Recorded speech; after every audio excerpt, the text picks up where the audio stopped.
A senior U.S. official confirmed to PBS News that the U.S. will, for the first time, allow Ukraine to fire American-supplied long-range missiles into Russia.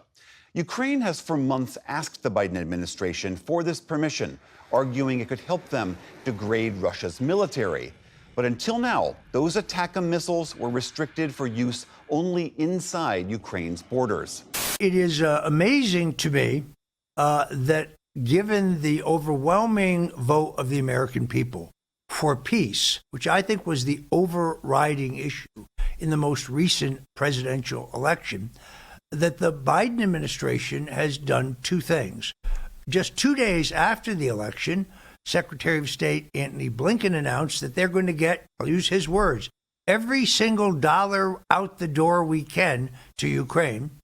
And then we learned just 2 days ago that the Biden administration has told the Ukrainians that they are free to use NATO missiles, which are U.S. provided NATO missiles, these are long-range missiles, to hit targets deep in Russia. This seems to me to be an open invitation to World War III. I have other concerns. I think the Biden administration hopes to collapse our economy before they leave, but we'll stay focused on this. This is an extraordinary development. It looks to me like they want to hand a world war to President Donald Trump.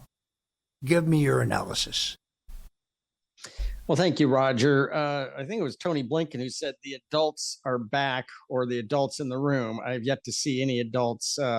We're going to get them back on January 20th next year. But this is a case study in how to not handle national security situations, especially when there is a conflict or war going on. All parties have voiced an interest in pivoting to negotiations, and yet it was just very, very poorly handled. The whole announcement, the timing, everything. But what I also key on is the botched announcement and clarifications.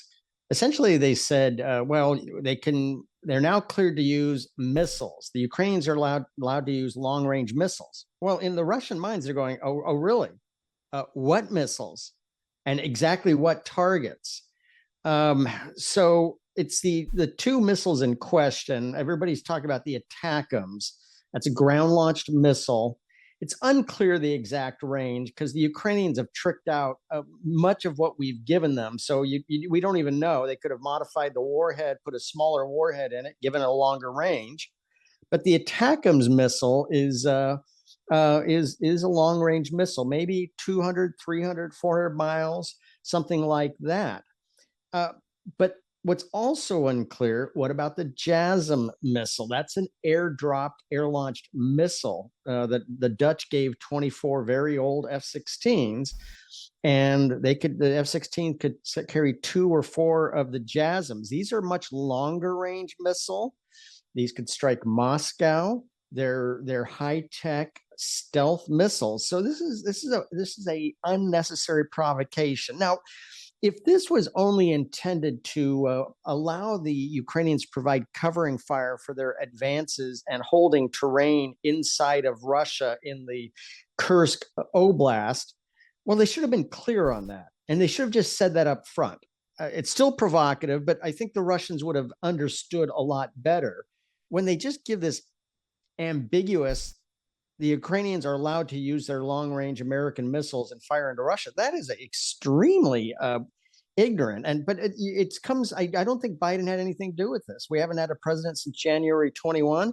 This reeks of Jake Sullivan and his staff that wouldn't know a ATACMS missile from a 40-millimeter grenade launcher. I mean, this is just moronic.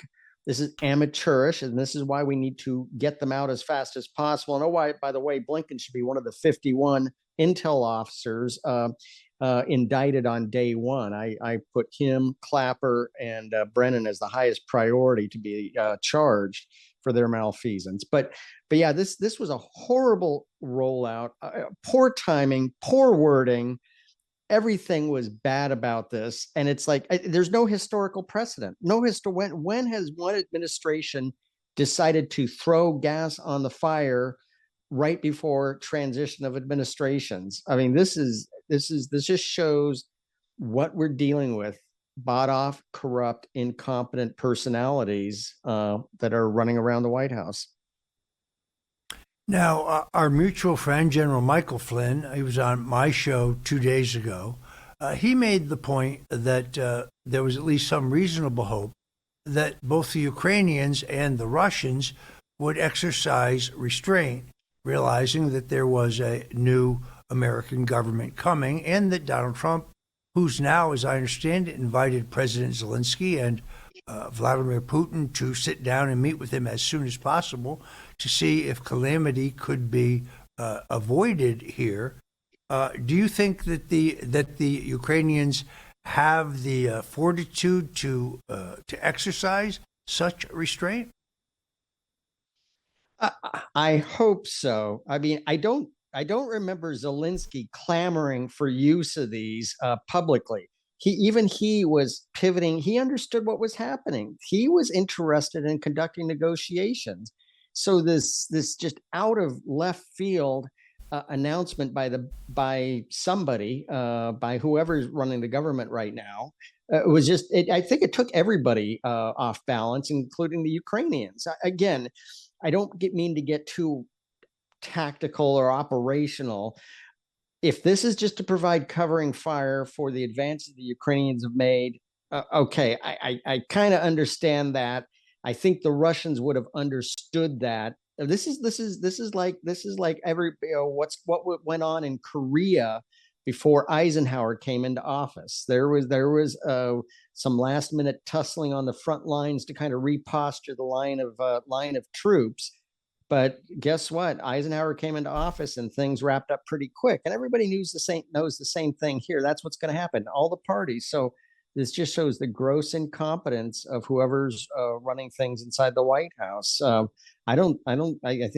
pray that Zelensky will show restraint and not use these inappropriately. Again, there's Voronezh, which is actually a strategic, it's a nuclear warhead site in the Kursk Oblast off to the right side. I mean, the Russians are going, what, are they going to start striking our nuclear warheads we're holding over there? I mean, are they going to start using the JASM against Moscow? I mean, this is extremely provocative, and this is clarity and resolve are essential for the conduct of international relations. This administration does not understand the concept of clarity or resolve. If there had been a clear statement, I think it shouldn't have allowed this at all. But if they had just put a very precise and clear statement out, that would have been much better than what happened. We're allowing them to use long-range missiles, and everybody's going, well, wow, what does that mean? That's pretty provocative. What missiles? What targets? What's going on here?